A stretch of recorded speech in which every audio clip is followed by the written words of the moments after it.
എൻ്റെ ഫേസ്ബുക്കിലെ പേജിൽ എവിടെയോ ഉണക്കാൻ വെച്ച വരികളാണല്ലോ. അപ്പോൾ നിങ്ങൾക്ക് തോന്നുന്നത് എന്താണെന്ന് അപ്പം ചെയ്യാം.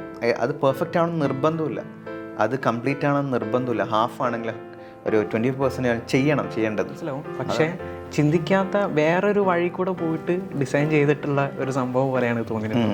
നമ്മൾ ഇൻസ്പയർഡ് ആവണമല്ലോ. നമ്മളെപ്പോഴും ഇൻസ്പയർ ചെയ്താൽ മാത്രം പോരാ, ഇൻസ്പയർ ആവും. അല്ലെങ്കിൽ ഇൻറ്റൻഷൻ പോകുന്ന കുട്ടികളോട് പറയുന്ന കാര്യം എന്ന് വെച്ചാൽ എല്ലാ മനുഷ്യരും ഒരേപോലെയല്ല. അപ്പോൾ എല്ലാവരുടെ പേഴ്സ്പെക്റ്റീവും ഒരേപോലെയല്ല.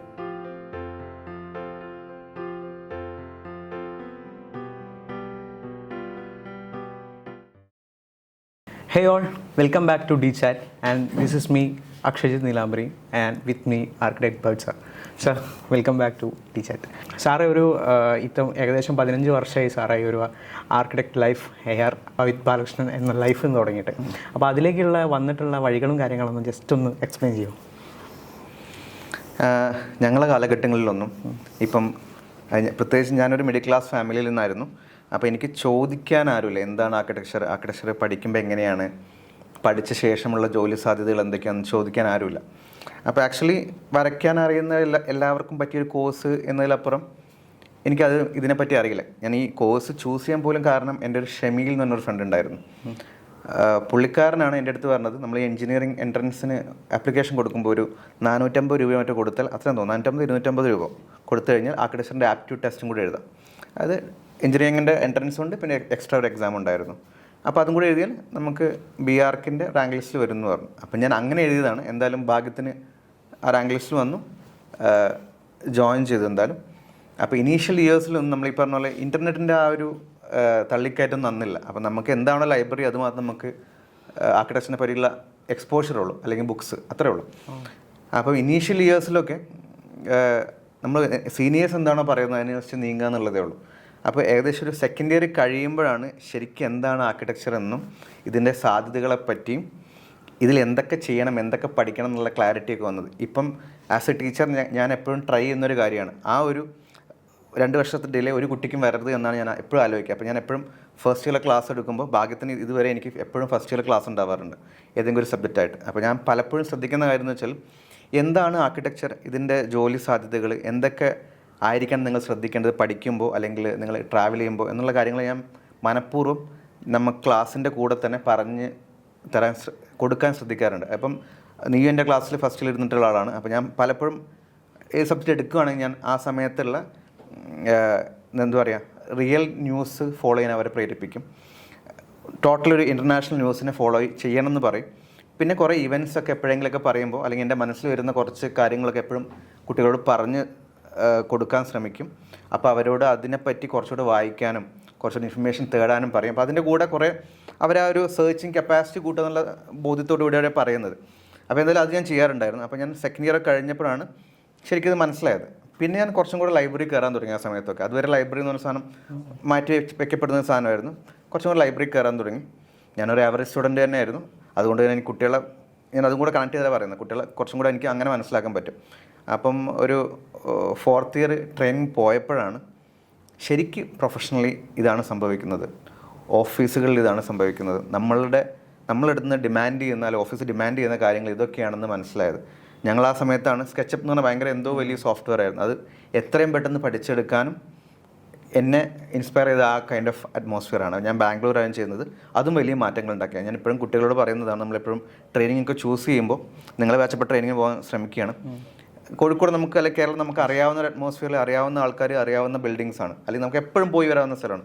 അപ്പോൾ ഞാൻ എപ്പോഴും ട്രെയിനിങ്ങിന് പോകുന്ന അല്ലെങ്കിൽ ഇൻറ്റേൺഷിപ്പ് പോകുന്ന കുട്ടികളോട് പറയുന്ന കാര്യം എന്ന് വെച്ചാൽ നിങ്ങളെപ്പോഴും ആ ഒരു കംഫർട്ട് സോണിൽ നിന്ന് മാറി ചിന്തിക്കുക, ട്രൈ ചെയ്യുക, സിറ്റീസിലോട്ട് മാറാൻ, മെട്രോ സിറ്റീസിലോട്ട് മാറാൻ, പുതിയ ലാംഗ്വേജ്, പുതിയ കൾച്ചർ, പുതിയ ആൾക്കാർ, അങ്ങനെ നിങ്ങളുടെ മൊത്തം സറൗണ്ടിങ്സിനെ അങ്ങ് മാറ്റുക. അപ്പോൾ നിങ്ങൾക്ക് അഡാപ്റ്റ് ചെയ്യാൻ പറ്റുന്നുണ്ടോ നോക്കുക. കാരണം നിങ്ങൾ അങ്ങനത്തെ ഒരു അറ്റ്മോസ്ഫിയർ ആയിരിക്കും ചിലപ്പോൾ ആഫ്റ്റർ ദിസ് കോഴ്സ് പോകാൻ പോകുന്നത്. അപ്പോൾ എപ്പോഴും ആ ഒരു എന്താ പറയുക ആ ഒരു ചലഞ്ച് ഏറ്റെടുക്കാൻ പിള്ളേരോട് ഞാൻ പറയാറുണ്ട്. എന്നെ ഈ ഒരു എക്സ്പോഷർ മാറ്റിയ കാര്യമാണ് പറയുന്നത്. അപ്പം 4th ഇയർ കഴിഞ്ഞ് വന്നപ്പോൾ നമ്മൾ എല്ലാ കുട്ടികളും സംഭവിക്കുന്ന പോലെ നമ്മളിലും ചേഞ്ചസ് വന്നിരിക്കാം. പിന്നെ ഡെസർട്ടേഷൻ, തീസിസ് അങ്ങനെയൊക്കെ കഴിഞ്ഞു. പിന്നെ ഞാൻ മാസ്റ്റേഴ്സിന് SPI ഡൽഹിയിൽ പോയി. അതും വലിയൊരു ചേഞ്ച് ആയിരുന്നു കേട്ടോ. നമ്മൾ ആ ഒരു TKM എന്ന് പറഞ്ഞ കോളേജ് കൊല്ലത്തുള്ളൊരു കോളേജാണ്, നല്ല കോളേജാണ്. അപ്പം ഞാൻ അവിടെ പഠിച്ച സമയത്ത് നമുക്ക് ചില ലിമിറ്റേഷൻസ് ഉണ്ട്, സോഷ്യൽ ലിമിറ്റേഷൻസ് എന്ന് സാധനം. അപ്പം അതിൽ നിന്നൊക്കെ മാറി ചിന്തിക്കുന്ന കുറച്ചും കൂടി ഓപ്പൺ ആയിട്ടുള്ള ഒരു ക്യാമ്പസിലോട്ട്, അതായത് എല്ലാ തരത്തിലും ഓപ്പൺ ആയിട്ടുള്ള ഒരു ക്യാമ്പസിലോട്ട് എത്തിപ്പെട്ടപ്പോൾ as a student, as a human being കുറേ മാറ്റങ്ങൾ എനിക്ക് വന്നു. ഞാൻ എപ്പോഴും വിചാരിക്കുന്നത് ഞാൻ എടുത്ത വലിയ നല്ല തീരുമാനങ്ങളിലൊന്ന് അങ്ങനത്തെ ഒരു ക്യാമ്പസിൽ പഠിക്കാൻ പോയി എന്നുള്ളതാണ്. അപ്പോൾ നമ്മളിവിടെ ലൈറ്റായി കണ്ട പല കാര്യങ്ങൾ, ഇപ്പം പഠനത്തിൻ്റെ കാര്യത്തിലായാൽ പോലും നമ്മൾ സീരിയസ് ആവാൻ തുടങ്ങി. ക്ലാസ്സിൽ ഫൺ ആക്ടിവിറ്റീസ് ഉണ്ടെങ്കിൽ നമ്മളുടെ അക്കാഡമിക്കൽ പോയിൻ്റ് ഓഫ് വ്യൂന്ന് എല്ലാം ഫുൾഫിൽ ചെയ്യാൻ ശ്രമിച്ചുകൊണ്ടേയിരുന്നു. എപ്പോഴും ഞാൻ എടുത്തത് മാസ്റ്റേഴ്സ് ഇൻ ഡിസൈനാണ്. അപ്പം അതിലുള്ള കുറേ കാര്യങ്ങൾ നമ്മൾ എക്സ്പ്ലോർ ചെയ്യാൻ തുടങ്ങി. എപ്പോഴും മറ്റുള്ളവരിൽ നിന്ന് മാറി ചിന്തിക്കുന്നതിലുള്ള ഇമ്പോർട്ടൻസ് എനിക്ക് മനസ്സിലായി. നോർമാലിറ്റിയിൽ നിന്ന് എപ്പോഴും മാറുന്നത് എപ്പോഴും നല്ലതാണ് എന്നെനിക്ക് തോന്നി. ഒന്ന്, നമ്മളുടെ ചലഞ്ചസ് കൂട്ടും. രണ്ട്, അക്കാഡമിക്കൽ മാർക്കിങ്ങിൽ നമുക്ക് എപ്പോഴും അഡ്വാൻറ്റേജ് കിട്ടും എന്നാണ് ഞാൻ കരുതിയിരുന്നത്. അത് പലപ്പോഴും നല്ലതുമായിരുന്നു. ഞാൻ ഇറങ്ങുമ്പോൾ അവിടെ നിന്ന് തേർഡ് റാങ്കാൻ പറ്റായിരുന്നു. TKMൽ അങ്ങനത്തെ ഒരു പൊസിഷൻ എനിക്ക് അവകാശപ്പെടാനില്ല. ഞാനൊരു ആവറേജ് സ്റ്റുഡൻറ്റ്, കുഴപ്പമില്ലാത്ത സ്റ്റുഡൻറ്റ് എന്നുള്ള രീതിയിലാണ്. പക്ഷേ അവിടെ ഞാൻ തേർഡ് റാങ്ക് ഹോൾഡറായി ഇറങ്ങി. അപ്പോൾ ഞാൻ ഇറങ്ങുമ്പോഴേ എനിക്ക് വലിയൊരു ചലഞ്ച് ഉണ്ടായി. ഞാൻ BArch പഠിച്ചത് ഒരു ആർക്കിടെക്റ്റ് ആവണമെന്നുള്ള ആഗ്രഹത്തോടു കൂടിയാണ്. പക്ഷേ MDes എടുത്തപ്പോൾ അവിടെ ഒരു പ്രശ്നം വന്നു, ഒരു ചെറിയ ക്ലാഷ്. നമുക്കൊന്നിൽ പ്രോഡക്റ്റ് ഡിസൈൻ ഫീൽഡിലോട്ട് പോകാം, അല്ലെങ്കിൽ യൂസർ ഇൻ്റർഫേസ് ഫീൽഡിലോട്ട് പോകാം, അല്ലെങ്കിൽ പഴയ ആർക്കിടെക്ചറിലോട്ട് തന്നെ തിരിച്ചു പോകാം എന്നുള്ളത്. ഞാൻ ചൂസ് ചെയ്ത ഫീൽഡ് റീറ്റെയിൽ ഡിസൈൻ ആയിരുന്നു. കാരണം ഒന്ന്, പ്രോഡക്റ്റ് ഡിസൈൻ അത്ര ഈസി ഇല്ലായിരുന്നു ജോബ് കിട്ടാൻ. അപ്പോൾ ഞാൻ റീറ്റെയിൽ ഡിസൈൻ ചൂസ് ചെയ്യാനുള്ള കാരണം എന്ന് വെച്ചാൽ പ്രോഡക്റ്റ് ഡിസൈൻ്റെയും ആർക്കിടെക്ചറിൻ്റെ ഇടയിലുള്ളൊരു ഫീൽഡ് ആയതുകൊണ്ടാണ്. പിന്നെ കുഴപ്പമില്ലാത്ത പാക്കേജും അവർ ഓഫർ ചെയ്യുന്നുണ്ടായിരുന്നു. അതുകൊണ്ട് തന്നെ എൻ്റെ ഒരു കരിയർ തുടങ്ങുന്നത് റീറ്റെയിൽ ഡിസൈനറായിട്ടാണ്. പിന്നെ അങ്ങ് പോയി ഫേർണിച്ചർ ഡിസൈൻ ഞാൻ ട്രൈ ചെയ്തിട്ടുണ്ട്, പ്രൊഡക്റ്റ് ഡിസൈൻ ഞാൻ ട്രൈ ചെയ്തിട്ടുണ്ട്. ഏകദേശം 2016 വരെ ഞാനിങ്ങനെ പല ഓഫീസുകൾ ഡൽഹി, ബാംഗ്ലൂരായിട്ട് വർക്ക് ചെയ്തു. 16 അവസാനത്തോടു കൂടിയാണ് ഞാനിവിടെ അവനിയിൽ ഒരു ഫാക്കൽറ്റി ആയിട്ട് ജോയിൻ ചെയ്യുന്നത്. അപ്പോൾ അന്ന് ഇവിടെ കോഴിക്കോടായിരുന്നു ഒരു ക്യാമ്പസ് ഉണ്ടായിരുന്നത്. അപ്പം ടീച്ചിങ് എനിക്ക് പറ്റുന്ന ഒരു പണിയാണെന്ന് എനിക്കന്ന് മനസ്സിലായി. കാര്യം എനിക്ക് കുട്ടികളോട് ഞാൻ എൻ്റെ കൊളീഗ്സ് പറഞ്ഞ് ഞാൻ ഓർത്തെടുക്കുന്നു. അതായത് എനിക്ക് ഇൻറ്റേൺസൊക്കെ വരുമ്പോൾ കുറച്ചുകൂടി ക്ഷമയോടെ കാര്യങ്ങൾ പറഞ്ഞു കൊടുക്കാനും അവരെ പറഞ്ഞ് മനസ്സിലാക്കിപ്പിക്കാനും അവരിൽ നിന്ന് വേണ്ട ഔട്ട്പുട്ട് എടുക്കാനും എനിക്ക് പറ്റുന്നുണ്ടായിരുന്നു. അങ്ങനെയാണ് ഞാൻ എൻ്റെ ഒരു ഫ്രണ്ട് രാഹുൽ പറഞ്ഞതനുസരിച്ച് അവനിൽ ജോയിൻ ചെയ്യുന്നത്. അന്ന് അവർ പറഞ്ഞത് ശരിയാണെന്ന് എനിക്ക് തന്നെ ബോധ്യമായി. കാരണം വെച്ചാൽ എനിക്ക് കുട്ടികളെ കുറച്ചും കൂടി ഇൻസ്പയർ ചെയ്യാൻ പറ്റുന്നുണ്ടായിരുന്നു, കുറച്ചും കൂടി അവരോട്ട് കണക്ട് ചെയ്ത് സംസാരിക്കാൻ പറ്റുന്നുണ്ടായിരുന്നു, കുറച്ചും കൂടെ അവരെ ശരിക്കും ആർക്കിടെക്ചറിനെ മനസ്സിലാക്കി കൊടുക്കാൻ പറ്റുന്നുണ്ടായിരുന്നു. ആർക്കിടെക്ചറിന് പുറമെ ഞങ്ങൾ കുറച്ചും കൂടെ സ്പോർട്സ് ആക്ടിവിറ്റീസിലൊക്കെ ഇൻവോൾവ് ആയി. അത് ഞാൻ DGയിലും ചെയ്യുന്നുണ്ടായിരുന്നു. അപ്പം അങ്ങനെയൊക്കെ പിള്ളേരെ കുറച്ചും കൂടെ ഇഷ്ടപ്പെടുത്താൻ എനിക്ക് പറ്റിയിട്ടുണ്ട്. ആർക്കിടെക്ചർ ആണെങ്കിലും ആ ഒരു കോഴ്സ് ആണെങ്കിലും. അക്കാഡമിക് ലൈഫ് എന്ന് വെച്ചാൽ വെറും പഠിക്കേണ്ടതല്ല എന്ന് ഞാൻ എപ്പോഴും പറയുന്നുണ്ടായിരുന്നു, അത് ഇവിടെയും പറയുന്നുണ്ട്. അതിനുശേഷമാണ് 2017 ജൂൺ 6, ഓക്കെ, ഇന്ന് ജൂൺ 4, ആക്ച്വലി 8 വർഷത്തോളമായി ഞാൻ എൻ്റെ DG തുടങ്ങിയിട്ട്. 2017 ജൂണിൽ ജോയിൻ ചെയ്തു. ഇതിപ്പം 2025 ജൂണാണ് 4th, 2 ദിവസം കുറവേ ഉള്ളൂ. അപ്പം എല്ലാ ഈവനിങ്ങിലും മിനിമം 2 days വീക്കിൽ ഞങ്ങൾ ഇവിടെ കളിക്കാൻ പോകാറുണ്ട്. ഫുട്ബോൾ ആയാലും ബാഡ്മിൻ്റൺ ആണെങ്കിലൊക്കെ. ഓക്കെ, അപ്പം അത് ഒന്ന് സ്വയം ഫിറ്റ്നസ് കൂട്ടാനും പറ്റും. പിന്നെ കുട്ടികളെ ഇത് ജീവിതത്തിൻ്റെ ഒരു ഭാഗമാണ്, പഠിക്കേണ്ടത് മാത്രമല്ല പഠന സമയത്ത് ചെയ്യേണ്ടതുള്ള ഒരു തോന്നിപ്പിക്കൽ ഉണ്ടാക്കാനും പറ്റിയിട്ടുണ്ട്. അപ്പോൾ എന്തായാലും ശരിക്കും 8 വർഷത്തേക്ക് തിരിഞ്ഞ് നോക്കുമ്പോൾ ടീച്ചിങ് ആസ് എ പേഴ്സൺ എന്നെ ഭയങ്കരമായിട്ട് ഹെൽപ്പ് ചെയ്തിട്ടുണ്ട്. ഞാൻ കുട്ടികളെ ഹെൽപ്പ് ചെയ്യാൻ ശ്രമിച്ചിട്ടുണ്ട്. എനിക്കതിൻ്റെ അവരുടെ അടുത്ത് ഇതുവരെ പേഴ്സൺ ഞാൻ അങ്ങനെ ചോദിച്ചിട്ടില്ല. പക്ഷേ എങ്ങനെയാവുമെന്ന് ഞാൻ വിചാരിക്കുന്നത് നല്ലൊരു മാറ്റം ഉണ്ടാക്കാൻ കഴിഞ്ഞെന്നാണ്. അപ്പോൾ ഞാൻ എപ്പോഴും ശ്രദ്ധിക്കുന്നത് ഇങ്ങോട്ട് വരുമ്പോൾ കുട്ടികളുടെ മുഖത്തേക്ക് നോക്കുമ്പോൾ ചിരിച്ചു പെരുമാറുക. നമുക്ക് എന്തായാലും ടെൻഷൻ ഉണ്ടാവും ജീവിതത്തിൽ. അപ്പോൾ ആ ടെൻഷൻ ക്ലാസ്സിലോ അല്ലെങ്കിൽ കോളേജിലേക്ക് വരുമ്പോഴോ കാണിക്കാതിരിക്കാൻ ശ്രമിക്കാറുണ്ട്. പല ടീച്ചേഴ്സും പറയാറുണ്ട്, ഞാൻ അങ്ങനെ പറഞ്ഞു കണ്ടു പോകുന്നുണ്ട്, ഞാൻ പറയാം, കുട്ടികളോട് അധികം ഫ്രണ്ട്ലി ആവുന്നത് നല്ലതല്ല എന്നുള്ളത്. കാര്യം അവർക്ക് ആ റെസ്പെക്റ്റ് എപ്പോഴും വേണം, അല്ലെങ്കിൽ നമ്മളത് ഉറപ്പിക്കണം എന്നുള്ളത്. പക്ഷെ ഞാൻ നേരെ തിരിച്ചാണ് കരുതുന്നത്. ഇത് കോളേജിലൂടെയൊക്കെ എത്തുമ്പോൾ നമ്മൾ ടീച്ചർ എന്നതിലുപരി നമ്മളൊരു ഗൈഡായി മാറാനാണ് ശ്രദ്ധിക്കേണ്ടത് എന്നാണ് ഞാൻ ഇപ്പോഴും കരുതുന്നത്. ഓക്കെ, ഞാൻ ഇപ്പോഴും ഫോളോ ചെയ്യുന്ന കാര്യം അതാണ്. അത് പറയുന്നത് അങ്ങനെ, they are not a vessel to fill in, they are lamps to light up എന്നാണ് പറയുക. അത് അല്ലെങ്കിൽ നമ്മൾ ഒരു ദീപം പോലെ കത്തിക്കേണ്ട സാധനമാണ്. അവരുടെ ബോർഡർ നമ്മളല്ല ഡിഫൈൻ ചെയ്യേണ്ടത്. നമുക്ക് ഏത് സബ്ജക്റ്റിലാണെങ്കിലും ഏത് ടോപ്പിക്കിലാണെങ്കിലും അവരുടെ ആകാംക്ഷ കൂട്ടുക, അവരുടെ ഇൻട്രസ്റ്റ് കൂട്ടുക. അപ്പോൾ നമ്മൾ കൊടുത്ത് മാത്രം പഠിക്കാതെ അവർക്കതിൽ ഇൻട്രസ്റ്റ് തോന്നി അവർ സെർച്ച് ചെയ്ത് പോകും. അപ്പോൾ ഒന്ന് അവർക്കത് marks scoring of course help ചെയ്യും. പിന്നെ രണ്ടാമത് ഭാവിയിലേക്കും അതിൻ്റെ ഗുണങ്ങൾ അവർക്ക് എടുത്തുകൊണ്ട് പോകാൻ പറ്റും, നല്ല പോയിൻറ്റ്സൊക്കെ. അപ്പം അത്രയാണ് എനിക്ക് എൻ്റെ ഒരു കരിയർ ഗ്രോത്തിനെ പറ്റി പറയാനുള്ളത്. കൂടാതെ ഞാൻ ബാംഗ്ലൂരിൽ നിന്ന് കേരളത്തിലോട്ട് വരുമ്പോൾ ഞാൻ എൻ്റെ പേഴ്സണൽ വർക്ക്സും ഞാൻ കുറച്ചും കൂടെ നന്നാക്കണം എന്ന് വിചാരിച്ചിട്ടുണ്ട്. അപ്പോൾ ഞാൻ ഹാമർ സ്റ്റുഡിയോ എന്ന് പറഞ്ഞൊരു ഓഫീസ് റൺ ചെയ്യുന്നുണ്ട്. അത് കീഴ്ശ്ശേരിയാണ് ഇപ്പോൾ അതിൻ്റെ ഹെഡ് ഓഫീസ് അല്ല, ചെറിയ സ്പേസാണ്. ഞാൻ അവിടെയാണ് പ്രാക്ടീസ് ചെയ്യുന്നത്. പ്ലസ് ഒരു കാലഘട്ടം കഴിഞ്ഞപ്പോൾ എനിക്ക് തോന്നുന്നു നമ്മളുടെ സമയം ടീച്ചിങ്ങിൽ വർക്ക് ചെയ്യുമ്പോൾ അതിൻ്റെ ഒരു ഗുണമുണ്ട്. നമുക്കൊരു കംഫർട്ട് സോൺ ഉണ്ട്, നമുക്ക് കുറച്ച് സമയം എക്സ്ട്രാ ഉണ്ട്. അപ്പോൾ ഞാൻ 2 ഓപ്ഷൻസ് തിരഞ്ഞെടുത്തു. ഒന്ന് യൂട്യൂബിംഗ് എന്ന് പറഞ്ഞ പരിപാടി. ഓക്കെ, ഇവിടെ നമ്മൾ DG കോളേജ് ഓഫ് ആർക്കിടെക്ചറിൽ 2-3 യൂട്യൂബേഴ്സ് ഉണ്ട്. ഓക്കെ, അപ്പോൾ അവരിൽ നിന്നൊക്കെ ഇൻസ്പയറായി ഞാൻ തന്നെ, നമ്മൾ ഇൻസ്പയർഡ് ആവണമല്ലോ, നമ്മളെപ്പോഴും ഇൻസ്പയർ ചെയ്താൽ മാത്രം പോരാ, ഇൻസ്പയർ ആവും വേണം. അപ്പോൾ അവരിൽ നിന്നൊക്കെ ഇൻസ്പയർഡ് ആയിട്ട് ഞാൻ ഹാമർ സ്റ്റുഡിയോ എന്നൊരു യൂട്യൂബ് ചാനൽ തുടങ്ങി. അതിൽ ഞാൻ കുറേ വീഡിയോ ഡോക്യുമെൻറ്റേഷൻസ് ചെയ്യാറുണ്ടായിരുന്നു. ആ കാലഘട്ടത്തിലാണ് എനിക്ക് ശരിക്കും പൊതു ഡ്രൈവ് ഭയങ്കര ഇഷ്ടമാണ്, ലോങ് ഡ്രൈവ് പോകാനും സോളോ റൈഡ്സൊക്കെ പോകാനൊക്കെ. ആ കാലഘട്ടത്തിലാണ് എനിക്ക് കാസിനെ പറ്റിയും ഒരു വീഡിയോ ചെയ്താൽ കൊള്ളാം എന്നുള്ള നിലയിൽ കാറുകളും ചെയ്യാൻ തുടങ്ങി. അപ്പോൾ ഞാൻ ഈ ഡോക്യുമെൻറ്റേഷനും കാറിൻ്റെ വീഡിയോയും എല്ലാം കൂടെ ഒന്നിച്ചാവുമ്പോൾ അതൊരു ക്ലാഷ് ഉണ്ടാവുമെന്ന് വിചാരിച്ച് ഞാൻ ഡിസൈൻ ഡ്രൈവ് എന്ന് പറഞ്ഞ വേറൊരു ചാനലും കൂടെ തുടങ്ങി. അപ്പോൾ യൂട്യൂബിങ് ഒരു ഓപ്ഷനാണ് എൻ്റെ ഒരു പ്രൊഫഷണൽ ലൈഫിൽ. പിന്നെ ഞാൻ പണ്ട് മുതലേ എഴുതുമായിരുന്നു. നമ്മൾ എന്ത് മനസ്സ് തോന്നിയാലും എഴുതുന്നത് എപ്പോഴും നല്ലതെന്ന് ഞാൻ കുട്ടികളോടും പറയാറുണ്ട്. ഓക്കെ, അപ്പോൾ അതെങ്ങനെ നമുക്കിതൊരു എൻ്റെ എഴുത്ത് ഞാൻ മാത്രം കണ്ടപ്പോൾ ബാക്കിയുള്ളവരും കാണണം എന്നുള്ള ഒരു ആഗ്രഹത്തിൻ്റെ പുറത്ത് ഞാനൊരു ബുക്ക് എഴുതിയിട്ടുണ്ട്. അതാണ് ഈ ഫ്രണ്ടിൽ വെച്ച എല്ലാം എന്ന് പറഞ്ഞ ബുക്ക്. കഴിഞ്ഞ വർഷം ഞാനത് പബ്ലിഷ് ചെയ്ത് അവിടെ ഞാനൊരു ചേഞ്ച് കൊണ്ടുവരാൻ നോക്കി. അത് ആർക്കും കൊടുക്കാതെ സ്വയം എഴുതി, സ്വയം പ്രിൻ്റ് ചെയ്ത്, സ്വയം പബ്ലിഷ് ചെയ്യാൻ നോക്കി.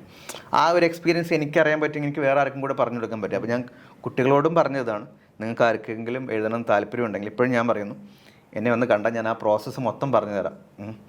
അപ്പോൾ ഇതൊന്നും നമ്മൾ ഒതുക്കി വെക്കേണ്ടതോ അല്ലെങ്കിൽ അറിയാൻ പാടില്ല എന്ന് പറഞ്ഞാൽ മാറ്റി വെക്കേണ്ട കാര്യമല്ല. നമുക്ക് DG കോളേജിൽ നിന്ന് സപ്പോർട്ട് ചെയ്യാൻ എനിക്ക് പറ്റും ഇക്കാര്യത്തിൽ എഴുതാനൊക്കെ. പിന്നെ ഞാനൊരു ബുക്ക് എഴുതിക്കൊണ്ടിരിക്കുന്നുണ്ട്, ഇവിടെ ഉണ്ടായിരുന്നവർ എന്നുള്ളത്. എല്ലാം എന്നുള്ളൊരു ചെറിയ ഷോർട്ട് റൈറ്റപ്സാണ്, ചെറിയ റൈറ്റപ്സ് അതിൽ എഴുതാം. ഓക്കെ, പിന്നെ ഇവിടെ ഉണ്ടായിരുന്ന പറഞ്ഞാൽ കുറച്ചും കൂടി ഷോർട്ട് സ്റ്റോറീസോ കുറച്ചും കൂടി വലിയ സ്റ്റോറീസോ ഞാൻ ഈ വർഷം പബ്ലിഷ് ചെയ്യാൻ ഉദ്ദേശിക്കുന്നത്.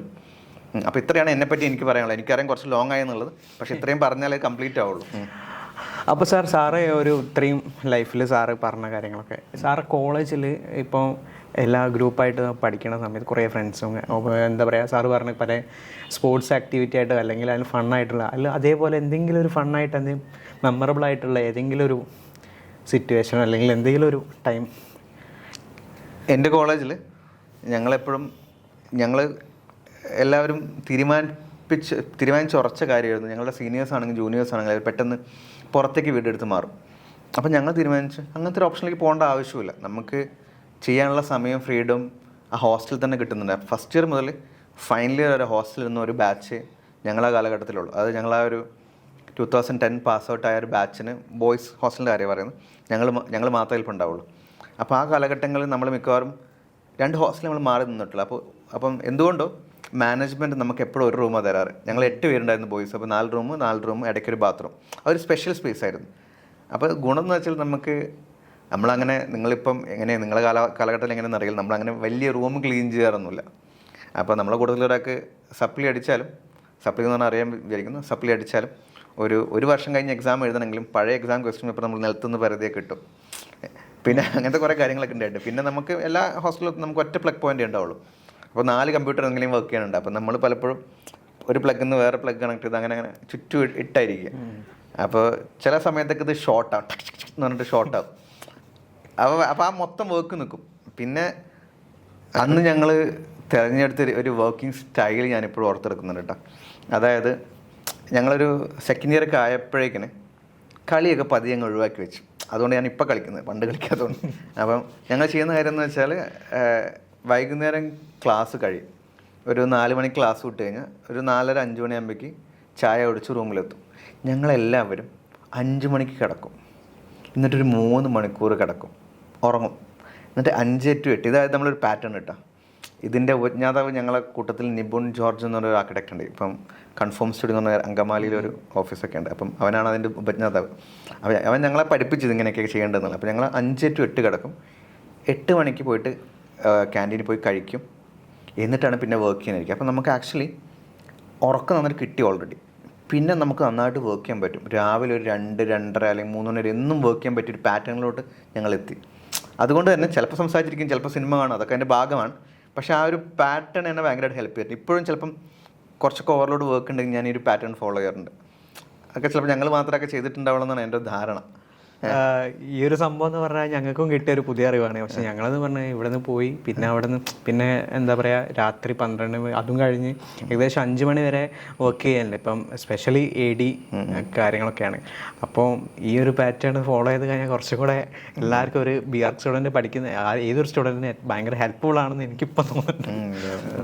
അപ്പോൾ ഇപ്പോൾ സാറ് ബുക്ക് പറഞ്ഞു. അപ്പോൾ സാറിനെ എനിക്ക് പെട്ടെന്ന് ഇഷ്ടപ്പെട്ട ഞാൻ പെട്ടെന്ന് തുറന്നു നോക്കിയ സമയത്ത് ഫ്രണ്ടിലുള്ള ഒരു 2 ലൈൻ റൈറ്റിങ്സ് ആണ് എനിക്ക് ഭയങ്കര സ്ട്രൈക്ക് ചെയ്തത്. സാറാണ് വായിച്ചേക്കുന്നത്. എന്താണത്? ഈ എഴുത്തുകൾ കൈകൾക്ക് ആയാസം വരാനല്ല, മറിച്ച് വെറും പകപോക്കലാണ്. ഞാൻ കാത്തിരുന്നപ്പോൾ വരാതിരുന്ന അക്ഷരങ്ങളോട്, നോക്കിയപ്പോൾ തെളിയാത്ത നക്ഷത്രങ്ങളോട്, പാടിയപ്പോൾ വരാത്ത ഈണങ്ങളോട്. നിനക്കൊന്ന് തോന്നിയത് എന്താ? എനിക്ക് തോന്നിയിട്ടുണ്ട്. അപ്പോൾ സാറിന് എന്താണ് ഇങ്ങനെ ഒരു സംഭവം എഴുതാൻ ഉണ്ടായിട്ടുണ്ടായിരുന്ന ഒരു സംഭവം എന്ന് സാറിന് പറയാൻ പറ്റും? അതെന്താ വെച്ചാൽ നമ്മൾ ചില കാര്യങ്ങളൊക്കെ നമ്മൾ ചെയ്യണമെന്ന് വിചാരിക്കും, പക്ഷെ ചിലപ്പോൾ നടക്കില്ല. അത് പല കാരണങ്ങൾ ഉണ്ടാവുമെങ്കിലും അതിൽ ഏറ്റവും വലിയ കാരണം നിങ്ങളുടെ കോൺഫിഡൻസ് ഇല്ലായ്മയാണ്. അതായത് എൻ്റെ കോൺഫിഡൻസ് ഇല്ലായ്മയായിരുന്നു. അപ്പം അതിനെ ഓവർകം ചെയ്യാൻ വേണ്ടി കൂടിയാണ് ഞാൻ ഒരു സാധനം പബ്ലിഷ് ചെയ്തത്. നമ്മൾ ചില കാര്യങ്ങളൊക്കെ വേറെ ആൾക്കാർ കണ്ടാൽ എന്ത് വിചാരിക്കും, ഇത് ശരിയായി, ഇത് പെർഫെക്റ്റ് ആണോ എന്ന് കരുതി മാറ്റിവെച്ച കാര്യങ്ങളൊക്കെ മാറ്റി വെക്കരുതായിരുന്നു എന്ന് എനിക്ക് തോന്നുന്ന സമയമാണത്. ഞാനതാണ് നിങ്ങളോടും അല്ലെങ്കിൽ സ്റ്റുഡൻസിനോടൊക്കെ പറയാൻ ശ്രമിക്കുന്നത്. നിങ്ങളൊരു കാര്യം മാറ്റി വെക്കേണ്ട ആവശ്യമില്ല. നിങ്ങൾക്ക് തോന്നുന്നത് എന്താണെന്ന് അപ്പം ചെയ്യാം. അത് പെർഫെക്റ്റ് ആണെന്ന് നിർബന്ധമില്ല, അത് കംപ്ലീറ്റ് ആണെന്ന് നിർബന്ധമില്ല. ഹാഫ് ആണെങ്കിൽ ഒരു 20% ചെയ്യേണ്ടത്. അതാണ് ഞാനിവിടെ പറയാൻ ശ്രമിച്ചത്. അത് ഏത് വരുമ്പോൾ അങ്ങനെ ആയിരുന്നുള്ളൂ. പല അർത്ഥങ്ങളും ചിലപ്പോൾ നിങ്ങൾക്ക് കാണാൻ പറ്റുമായിരിക്കും, പക്ഷെ ഞാൻ അതാണ് ഉദ്ദേശിച്ചത്. എനിക്ക് അങ്ങനെ തന്നെ മനസ്സിലായി. ഇപ്പോൾ സാറ് പറഞ്ഞപ്പോൾ എനിക്ക് വേറൊരു കാര്യം കൂടി ഓർമ്മ വന്നത്. ഇപ്പോൾ AD സ്റ്റുഡിയോയിൽ സാറ് ഇപ്പോൾ സ്റ്റുഡൻസിനോട് ഞങ്ങളുടെ ക്ലാസ്സിലുള്ള ആൾക്കാരോടൊക്കെ പറഞ്ഞു കഴിഞ്ഞാൽ ഇപ്പം എന്നോടാണ് പറഞ്ഞിട്ടുണ്ടായിരുന്നത്. അപ്പോൾ അതായത് ഞാൻ കംപ്ലീറ്റ് ചെയ്തിട്ട് വെക്കണ ഒരാളായിരുന്നു. പക്ഷെ ആ കംപ്ലീറ്റ് ആയിട്ടില്ലെങ്കിൽ എനിക്ക് വെക്കാൻ പറ്റാത്ത, എനിക്ക് മെൻ്റലി അത് വെക്കാൻ പറ്റാത്തൊരു സിറ്റുവേഷൻ ഉണ്ടായിരുന്നു. ആൻഡ് അപ്പം സബ്മിഷൻ ലാഗാവും, മാർക്ക് കുറയുന്നു. അപ്പോൾ സാറ് ഒരു സമയത്ത് ഞങ്ങൾക്ക് സ്റ്റുഡിയോയിൽ വന്ന സമയത്ത് സാറ് പറഞ്ഞത് എന്താ വെച്ചാൽ എന്താണ് കംപ്ലീറ്റ് ചെയ്യണേ എത്രത്തോളം ചെയ്തിട്ടുണ്ട് അത് വെക്ക്, എന്നാലാണ് അതിൻ്റെതായിട്ടുള്ള മാർക്ക് കിട്ടും. ആൻഡ് അങ്ങനെയുള്ളൊരു സംഭവം പറഞ്ഞാൽ പിന്നെയാണ് ഞാൻ അന്ന് എന്താ പറയുക കംപ്ലീറ്റ് ചെയ്ത് പെർഫെക്റ്റ് ആക്കി വെക്കണം എന്നുള്ള കോൺസെപ്റ്റ് മാറിയിട്ട് നമ്മളെ സ്കൂളിലായിരുന്നു ആ ഒരു സംഭവം ഉണ്ടായിരുന്നു. അപ്പോൾ അത് മാറിയിട്ട് പിന്നെ എത്രയാണോ ചെയ്യാൻ പറ്റിയത് എന്നുള്ള സാധനം സബ്മിറ്റ് ചെയ്യാന്നുള്ള സംഭവം. പല ആൾക്കാരും സബ്മിഷൻ എന്താ പറയുക കംപ്ലീറ്റ് ആയിട്ടില്ലെങ്കിൽ മാർക്ക് ഇടാത്തതോ അല്ലെങ്കിൽ പിന്നെ മാറ്റി വെക്കണ ഒരു സിറ്റുവേഷൻ കണ്ടിട്ടുണ്ട്. അപ്പം അങ്ങനെ ഒരു എന്താ പറയുക അങ്ങനെ ഒരു തോട്ട് മൈൻഡിൽ വന്ന് പിന്നെ സബ്മിഷൻസും കാര്യങ്ങളൊക്കെ വെക്കാനും തുടങ്ങി. അപ്പോൾ അങ്ങനെ ചിന്തിക്കാനുള്ള അതൊരു സംഭവം തന്നെയാണ് സാറിപ്പോൾ പറഞ്ഞത്. അപ്പോൾ അതിനെന്താ, അതായത് നമ്മൾ 100% കമ്മിറ്റഡ് ആവും. അതെന്തിനോടാണെങ്കിലും, ഇപ്പം ഫുഡ് കഴിക്കുമ്പോഴാണെങ്കിലും വായിക്കുമ്പോഴാണെങ്കിലും വർക്ക് ചെയ്യുമ്പോഴാണെങ്കിലും നമുക്ക് പറ്റുന്ന അത്രയും കമ്മിറ്റഡ് ആയിട്ട് വർക്ക് ചെയ്യും. എല്ലാ മനുഷ്യർക്കും ഒരേപോലെ ഒരേ സ്പീഡിൽ ഒരേ ക്വാളിറ്റിയിൽ വർക്ക് ചെയ്യാൻ പറ്റുന്ന നിർബന്ധമില്ല. അങ്ങനെയല്ല മനുഷ്യന്മാരുണ്ടാക്കി വെച്ചിട്ടുള്ളത്. അപ്പോൾ ഇതെല്ലാ ടീച്ചേഴ്സിനും അറിയാം. അവരത് തുറന്ന് പറയില്ലെങ്കിലും എല്ലാ കുട്ടികളും ഒരേപോലെ വർക്ക് ചെയ്യാൻ പറ്റില്ല എന്ന് അവർക്കറിയാം. അപ്പം നമ്മളത് പ്രതീക്ഷിക്കുന്നുണ്ട്. അതുകൊണ്ടാണല്ലോ നിങ്ങൾ പഠിക്കാൻ വരുന്നതും ഞങ്ങൾ പഠിപ്പിക്കാൻ വരുന്നതും. എല്ലാവർക്കും എല്ലാം കംപ്ലീറ്റ് ആയിട്ട് പെർഫെക്റ്റ് ആയിട്ട് ചെയ്യാൻ പറ്റുമെങ്കിൽ അവർ കോളേജിൽ വരേണ്ട ആവശ്യമില്ല. ഇത് പറഞ്ഞു തരാനും പഠിപ്പിക്കാനും വേണ്ടിയാണ് ഞങ്ങൾ കോളേജിൽ വരുന്നത്. അപ്പം ചിലപ്പം എന്നെ സംബന്ധിച്ചിടത്തോളം കുട്ടികളുടെ കയ്യിൽ ഷീറ്റ് ഇല്ലെങ്കിൽ നമുക്കൊന്നും പറഞ്ഞു കൊടുക്കാനില്ല. അതായത് പ്ലേറ്റ് തന്നാലേ നമുക്ക് ഭക്ഷണം വിളമ്പാൻ പറ്റൂ. അതേപോലെ അത് ചുമരുണ്ടെങ്കിലേ ചിത്രം വരയ്ക്കാൻ പറ്റുള്ളൂ. അപ്പം ഞങ്ങൾക്ക് എന്തെങ്കിലും പറഞ്ഞു തരണമെങ്കിൽ ആ ഷീറ്റിൽ 2-3 ലൈനെങ്കിലും വേണം. അപ്പോൾ ഞാൻ എപ്പോഴും പറയുന്ന കുട്ടികളോട് നിങ്ങൾക്ക് കംപ്ലീറ്റ് ചെയ്യാൻ നിർബന്ധമില്ല, പക്ഷെ നിങ്ങളുടെ 100% ഇട്ടു എന്ന് ഞങ്ങൾക്ക് തോന്നണം. അല്ലാതെ തലേന്ന് കളിച്ച് നടന്ന് വരുമ്പോൾ ഷീറ്റ് ഇട്ട് അത് നമുക്ക് പെട്ടെന്ന് കണ്ടാൽ മനസ്സിലായി. നമ്മളെല്ലാവരും പ്രത്യേകിച്ച് DGയിലെ ഫാക്കൽറ്റി എല്ലാവരും ഭയങ്കര എക്സ്പീരിയൻസ്ഡ് ആയിട്ടുള്ള ആൾക്കാരാണ്. പിന്നെ എല്ലാവരെയും എനിക്കറിയാം, നേരിട്ടറിയാം. അതായത് എല്ലാവർക്കും അറിയാം കുട്ടികൾ വർക്ക് ചെയ്തിട്ടില്ല എന്നൊക്കെ. അപ്പോൾ ആ സ്ട്രഗിൾ ഉണ്ട്. നമ്മളെപ്പോഴും സപ്പോർട്ട് ചെയ്തിട്ടുണ്ട് ഇവിടെ. നിനക്കും അറിയാം, ചിലപ്പോൾ നിനക്കറിയാൻ പറ്റുമായിരിക്കും. അതായത് നീ ഇവിടെ പഠിക്കുന്ന കുട്ടിയായതുകൊണ്ട് DGയിൽ ഒരിക്കലും ഒരു കുട്ടിയെ വെറുതെ നമ്മൾ ബുദ്ധിമുട്ടിക്കാറില്ല, സപ്പോർട്ട് ചെയ്യാൻ ശ്രമിക്കാറേ ഉള്ളൂ. ഓക്കെ, ഇപ്പോഴുമാണ്, മുന്നേ ആയിരുന്നു, ഇനി അങ്ങോട്ട് അങ്ങനെ ആയിരിക്കുകയും ചെയ്യും. അപ്പം അത് അത്രയേ ഉള്ളൂ. പറ്റുന്നത്രയും ചെയ്തു വരിക. ചിലപ്പോൾ ഈ വീഡിയോ നിങ്ങളെ ജൂനിയേഴ്സാണ് കാണുന്നുണ്ടാവുക. അപ്പോൾ അവരോടും പറയാനുള്ളത് തന്നെയാണ്, നിങ്ങൾക്ക് പറ്റുന്നത്രയും ചെയ്ത് ടീച്ചേഴ്സിനെ കാണിക്കുക. പിന്നെ ഇപ്പോൾ കണ്ടുവരുന്ന ചെറിയൊരു പ്രശ്നം എനിക്ക് തോന്നുന്നത്, ഞങ്ങളുടെ കാലഘട്ടത്തിലൊക്കെ ഞങ്ങൾക്ക് ടീച്ചേഴ്സിനെ അപ്രോച്ച് ചെയ്യാൻ ഭയങ്കര പേടിയായിരുന്നു. എന്തുകൊണ്ടാണെന്ന് എനിക്കറിയില്ല. പക്ഷേ പൊതുവേ നമ്മൾ ഒരു എക്സ്ട്രാ സമയം എടുത്ത് ടീച്ചേഴ്സിനെ പോയി കാണാറില്ല.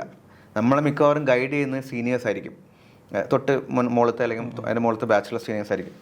ഇവിടെ നിങ്ങളോട് തന്നെ പറയാറുണ്ട് എപ്പോഴും എന്തും വന്ന് ചോദിച്ചോ, ഡൗട്ട് ചോദിക്കുന്നൊക്കെ. പക്ഷേ അത് ഈ കോളേജിൽ മാത്രമല്ല, മിക്കവാറും എല്ലാ കോളേജിലും ഞാൻ അന്വേഷിക്കാറുണ്ട്, കുട്ടികൾ ഡൗട്ട്സ് ചോദിക്കുന്നത് ഭയങ്കര കുറവാണ്, അല്ലെങ്കിൽ നമ്പർ ഓഫ് സ്റ്റുഡൻസ് ഡൗട്ട്സ് ചോദിക്കുന്ന സ്റ്റുഡൻസ് ഭയങ്കര കുറവാണ്. അപ്പോൾ എന്തുകൊണ്ടാണെന്ന് അറിയില്ല, പക്ഷേ എപ്പോഴും നിങ്ങൾ ആ ഫാക്കൾട്ടീനെ ഉപയോഗിക്കുക. അവരും ഭയങ്കര ഹാപ്പി ആയിരിക്കും നിങ്ങളൊരു ചോദിക്കാൻ പോകുമ്പോൾ, അല്ലെങ്കിൽ ഡൗട്ട്സൊക്കെ ചോദിക്കാൻ പോകുമ്പോൾ. പൊതുവെ കുറവായിട്ട് വരുന്നുണ്ട്, പക്ഷെ അതൊക്കെ ഇപ്പോൾ ഒന്ന് നല്ലതായിരിക്കും ഇമ്പ്രൂവ് ചെയ്യുന്നത്.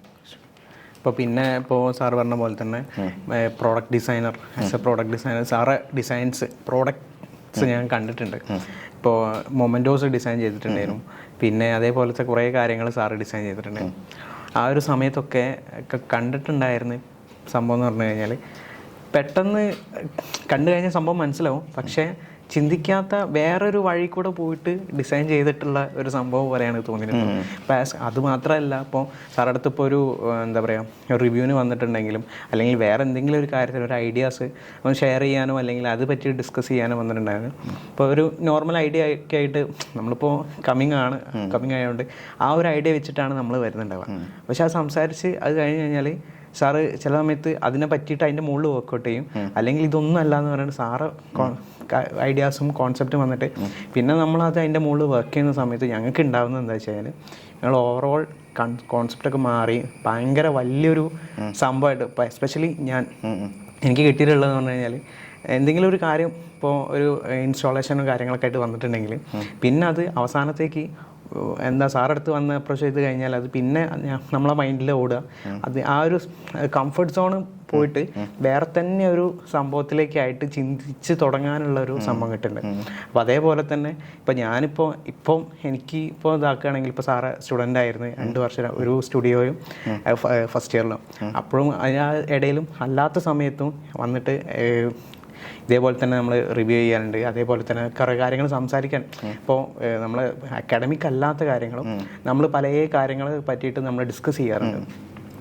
ഈ ഒരു കാര്യം സാറ് ഫസ്റ്റ് പറഞ്ഞ പോലെ തന്നെ ടീച്ചേഴ്സ് ഭയങ്കര സ്ട്രിക്റ്റ് ആയിരിക്കണം എന്നുള്ള പറഞ്ഞാൽ അതിന് നേരെ ഓപ്പോസിറ്റ് ആയതുകൊണ്ടായിരിക്കാം ഞങ്ങൾ ഇത്രയും ആൾക്കാർ വന്നിട്ടും DGൻ്റെ സ്റ്റുഡൻസ് ആണെങ്കിലും അല്ലാത്ത ഒരാളാണെങ്കിലും ഭയങ്കരമായിട്ട് ഇൻട്രാക്ട് ചെയ്ത് ഭയങ്കര കാര്യങ്ങൾ ഡിസ്കസ് ചെയ്യാനുള്ള ഒരു ഇപ്പം വളരെ കുറവായിട്ടുള്ളൊരു സിറ്റുവേഷൻ. എല്ലാവരും ഫോണിൽ അല്ലെങ്കിൽ ChatGPT ഗൂഗിളിൽ എന്നുള്ള അവിടെയാണ് ഡിസ്കഷൻ നടക്കുന്നത്.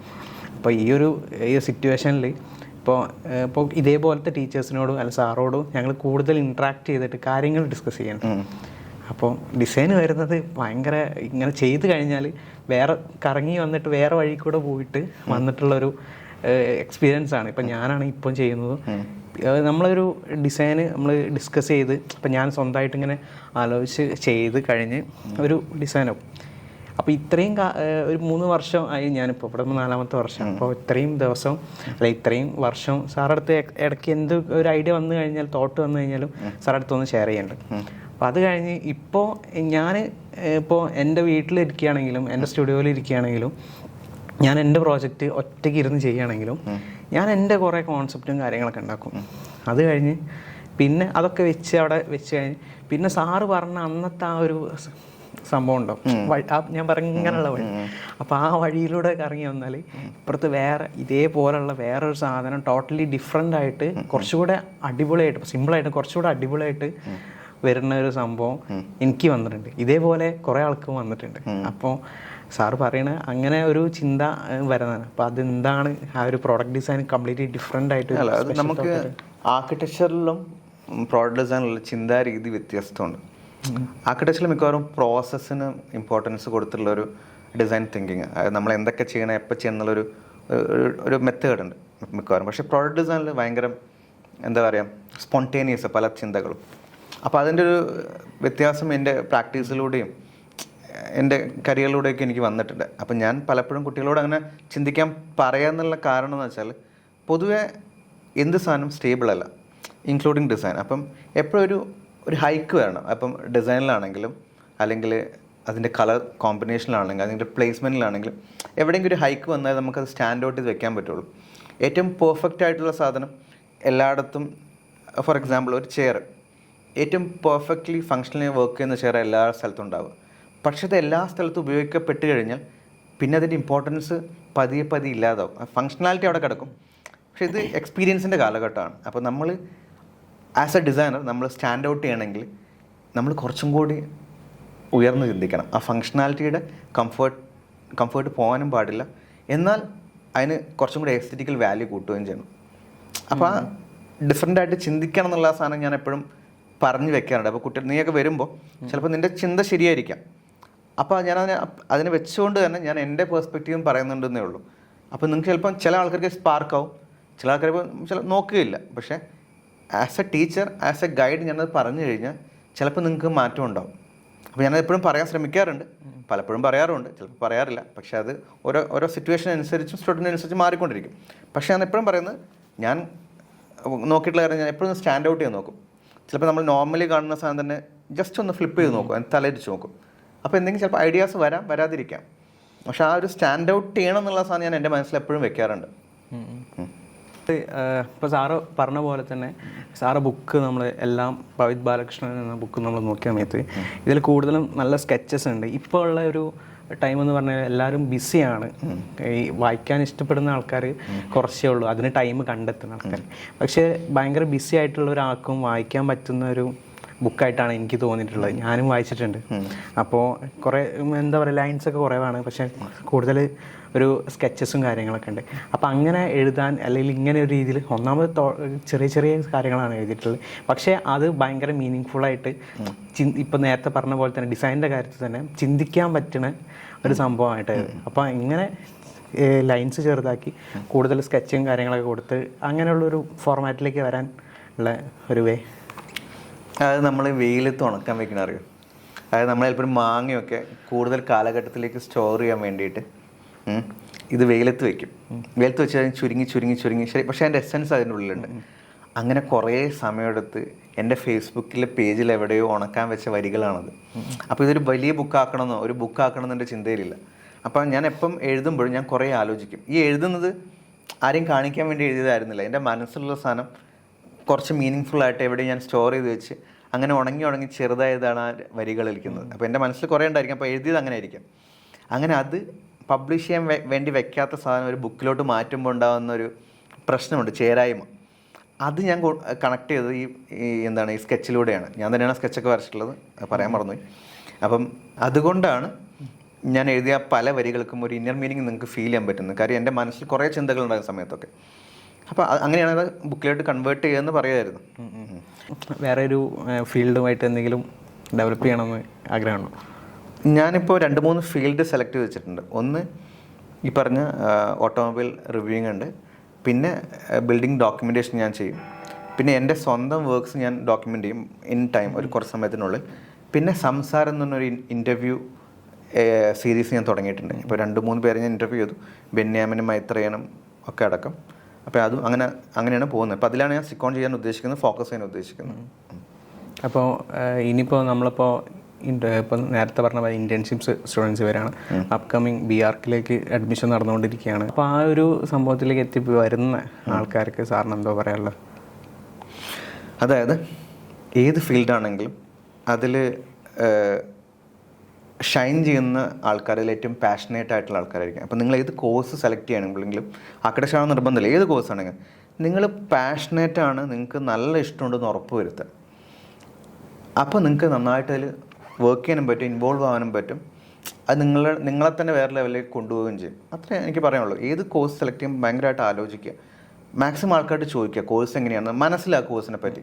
ഇപ്പം ആർക്കിടെക്ചറിനെ പറ്റിയാണെങ്കിൽ നിങ്ങൾക്ക് ഈ കോളേജിലോട്ട് വരാം, DGയിലോട്ട് വരാം. ഇപ്പോൾ ആരെയും കാണുന്നുണ്ടെങ്കിലും നിങ്ങൾക്ക് ആർക്കിടെക്ചറിനെ പറ്റിയാണ് കൂടുതൽ അറിയാം, ഈ കോളേജിലോട്ട് വരാം, DGയിലോട്ട്.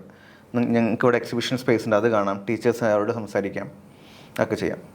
ബാക്കി വേറെ കോഴ്സ് ആണെങ്കിൽ അങ്ങനത്തെ ടൈപ്പ് ഓഫ് കോളേജിൽ അവർ പോവാം. ഡിസൈൻ ഫിലോസഫിയിൽ കാര്യങ്ങളായിട്ട് സാറിന് ഇമ്പോർട്ടൻ്റ് ആയിട്ടുള്ള എന്തെങ്കിലും കാര്യങ്ങളുണ്ടോ?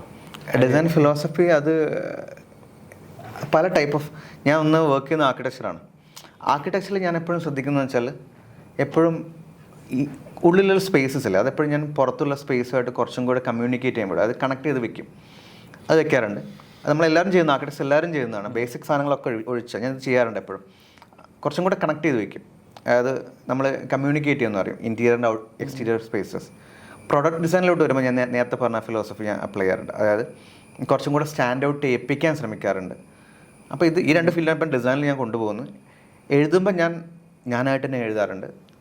അതിന് വേറെ ഫിലോസഫിയും കാര്യങ്ങളൊന്നും എൻ്റെ മനസ്സിലപ്പോൾ തോന്നുന്ന എങ്ങനെ അപ്രോച്ച് ചെയ്യണമെന്ന് തോന്നുന്ന സാധനങ്ങൾ അതുപോലെ അങ്ങ് എഴുതി വയ്ക്കുക. എൻ്റെ എക്സ്പീരിയൻസ് ആവാം, ഞാൻ കണ്ട കാര്യങ്ങളാവാം, ഞാൻ കാണാതെ ആരെയും പറഞ്ഞു കേട്ട കാര്യങ്ങളാവും, അതെല്ലാം എൻ്റെ എഴുത്തിന് സ്വാധീനിക്കും. അപ്പോൾ ഈ 3 ഫീൽഡായപ്പോൾ കാര്യമായിട്ട് നോക്കുന്നത്. ഇത്രയും നേരം സംസാരിച്ച് ഇത്രയും കാര്യങ്ങൾ അറിഞ്ഞ് നമ്മളെ ഗ്രൂവും കാര്യങ്ങളൊക്കെ, ഇപ്പോൾ ഈ ഡി ചാറ്റിനെ പറ്റിയിട്ട് സാറിന് എന്താ പറയാനുള്ളത്? ഇത് നമ്മൾ കുറേ മുന്നേ ആലോചിച്ച് വെച്ചിട്ടുണ്ട്. അപ്പം ഞാൻ പറയാം, പണ്ട് എപ്പോഴോ ഞാനും മെർവിനും, ഇത് എൻ്റെ പെർസ്പെക്റ്റീവ് ഞാൻ പറയും, നിങ്ങളെ പെർസ്പെക്റ്റീവ് പറയുക, ഞാനും മെർവിനും പണ്ട് ഇതിൻ്റെ ഒരു ഷോർട്ട് വീഡിയോ എടുത്തിട്ടുണ്ടായിരുന്നു. മെർവിൻ ഇവിടുത്തെ ഫാക്കൽറ്റി തന്നെയാണ്. ഓക്കെ, അപ്പം അന്ന് അങ്ങനെ ഒരു സാധനം എടുത്തിട്ടുണ്ടായിരുന്നു. പിന്നെ ഞങ്ങളെന്തോ കാരണവശാൽ അത് വിട്ടുപോയി. പിന്നെ ഒരിക്കൽ ഷിനൂബ് ഇവിടുത്തെ ഫാക്കൽറ്റിയാണ്, ഷിനൂബും നമ്മളിവിടുത്തെ അടങ്ങുന്ന സ്റ്റുഡൻസും കൂടെ ഒരു ദിവസം പെട്ടെന്ന് എന്തോ ഒരു കാര്യത്തിന് വേണ്ടി, എന്തോ ഒരു എക്സിബിഷനോ അങ്ങനെ എന്തോ കാര്യത്തിന് വേണ്ടി പെട്ടെന്നൊരു സാധനം നമുക്ക് ഒരു പോഡ്കാസ്റ്റിംഗ് തുടങ്ങണ്ടേ, അതിനൊരു പേര് വേണ്ടേ, അതിനൊരു ലോഗോ വേണ്ടേ, അങ്ങനെ സാധനം പൊന്തി വന്നു. അപ്പോൾ നമ്മളെ മാനേജ്മെൻറ്റ് ഇങ്ങനത്തെ എല്ലാ ഐഡിയയ്ക്കും ഭയങ്കരമായിട്ട് സപ്പോർട്ട് ചെയ്യാറുണ്ട്. അപ്പോൾ അവരുടെ ഒരു സപ്പോർട്ടും ഈ സമയത്തിനുള്ള കുട്ടികളുടെയും ഫാക്കൽറ്റിൻ്റെയും ഇടപെടലും കാരണം പെട്ടെന്നുണ്ടായതാണ് ഈ ഒരു ഡി ചാറ്റ് എന്ന് പറഞ്ഞൊരു കാര്യം. ഇവിടെ അങ്ങനത്തെ എല്ലാ കുട്ടികളുടെയും ഫാക്കൽറ്റിൻ്റെ ഐഡിയാസ് പ്രൊമോട്ട് ചെയ്യാൻ മാനേജ്മെൻറ്റ് ഭയങ്കരമായിട്ട് ശ്രമിക്കാറുണ്ട്. ഞാൻ കണ്ടിട്ടുണ്ട് നേരിട്ട് കേട്ടോ. അപ്പം അങ്ങനെ തുടങ്ങിയതാണ്. ഇപ്പം ഇവിടെ നിൽക്കുന്ന ആഷിഖാണെങ്കിലും റിയ ആണെങ്കിലും സഹലയാണെങ്കിലും എല്ലാവരും ഭയങ്കരമായിട്ട്, നീയാണെങ്കിലും ഇൻവോൾവ് ചെയ്ത് വർക്ക് ചെയ്യുന്നത് ഞാൻ കണ്ടിട്ടുണ്ട്. അപ്പോൾ എന്തായാലും ഞാൻ ഇവിടെ ഇരിക്കാൻ കാരണം നീ പറഞ്ഞിട്ടാണ്. ഓക്കെ, എന്തായാലും താങ്ക് യു ഫോർ ദാറ്റ്. അപ്പം ഇത്രയാണ് എനിക്ക് ഡി ചാറ്റിനെ പറ്റി പറയാനുള്ളത്. അപ്പോൾ എന്തായാലും all the best D chat. നിങ്ങൾക്ക് കൂടുതൽ ഇൻ്റർവ്യൂ ചെയ്യാൻ പറ്റട്ടെ, കുറച്ചും കൂടി നല്ല ആൾക്കാരെ നിങ്ങൾക്ക് കൊണ്ടുവരാൻ പറ്റട്ടെ. അതിലൂടെ കുട്ടികൾക്കും അതായത് കാണുന്ന വ്യൂവേഴ്സിനെല്ലാം നല്ല ഇൻഫർമേഷൻസ് കിട്ടട്ടെ എന്ന് ആശംസിക്കുന്നു. അപ്പോൾ നമ്മൾ ഇത്രയും നേരം സംസാരിച്ച് now we are signing off from the chat and me Akshay Nilambari and with me Bhavit Balakrishnan sir signing off. Bye.